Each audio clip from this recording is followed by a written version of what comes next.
அன்பே உருவான நம் தேவன் தன்னுடைய சொந்த குமாரனை எதற்காக சிலுவையில கைவிட்டார்? இயேசு கிறிஸ்து சிலுவையில் இருக்கும் பொழுது, என் தேவனே என் தேவனே ஏன் என்னை கைவிட்டீர் என்று கதறினார், நம்முடைய பாவங்களின் நிமித்தமாய்.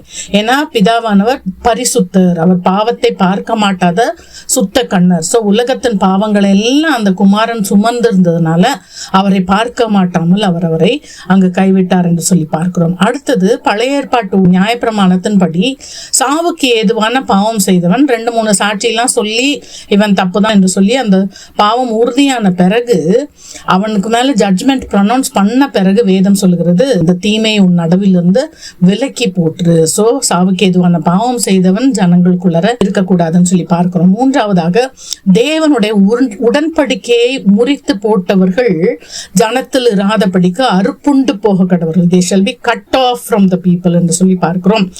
அது யாரெல்லாம் தேவனுடைய உடன்படிக்கையை முறித்து போடுறாங்கன்னா, விருத்த சேதனம் பண்ணாதவங்க, ரத்தம் புசிக்கிறவங்க, அடுத்து ஒரு தன்னுடைய பிள்ளையை மோளேகுக்கு கொடுக்கிறவர்கள், அந்நிய தேவனுக்கு பிள்ளைய தானமாக பலியாக கொடுக்கிறவர்கள், அடுத்து அஞ்சனம் பார்க்கிறவர்களையும் குறி சொல்லுகிறவர்களையும் நாடுகிறவர்கள், இவர்கள்லாம் தேவனுடைய உடன்படிக்கையை முறித்து போடுறாங்க. அவங்க அறுப்புண்டு போகணும், தேவனால் கைவிடப்படணும். அடுத்து அந்நிய தேவர்களை சோர மார்க்கமாய் பின்பற்றி ஆண்டவரை விட்டு விடுகிறவர்களை அவர் விட்டு விடுவார், அவர் கைவிடுவார் என்று சொல்லி நம்ம பார்க்கிறோம். சோ இதுல நம்ம என்ன படிக்கிறோம்? அந்த பாவத்துடைய தீவிரத்தன்மை, அதோடைய சீரியஸ்னஸ் நமக்கு புரியணும். அதாவது நம்முடைய பாவம் மன்னிக்கப்படுகிறதற்காக சொந்த குமாரனையே அவர் கைவிடணும் அப்படின்னா அந்த பாவம் எவ்வளவு காஸ்ட்லி அப்படின்றத நம்ம யோசிக்கணும். அதாவது தேவனால் மனிதன் புறக்கணிக்கப்படுவதே நரகத்துடைய சாராம்சம், அதுதான் நரகத்துடைய எசன்ஸ். அப்படின்னா இயேசு கிறிஸ்து அதற்காக நமக்கு சட்டப்படி அதை அனுபவித்து தீர்த்தார்.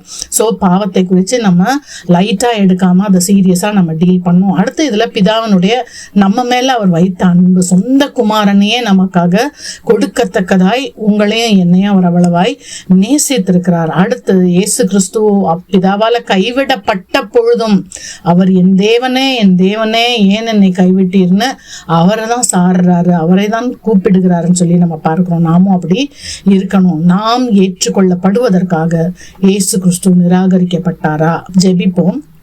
எங்களை மிகவும் அதிகமாய் நேசிக்கும் பரம தகப்பனே, எங்களை கைவிடாமலும் விட்டு விடாமலும் இருக்கும்படி உம்முடைய சொந்த குமாரனை சிலுவையில் கைவிட்டு எங்களை சேர்த்து கொண்ட உம்முடைய மகா பெரிய இரக்கங்களுக்காக உமக்கு நன்றி. பாவத்தின் தீவிர தன்மையை நாங்கள் உணர்ந்து பாவத்திற்கு விலகி ஓட எங்களுக்கு உதவி செய்யுங்க.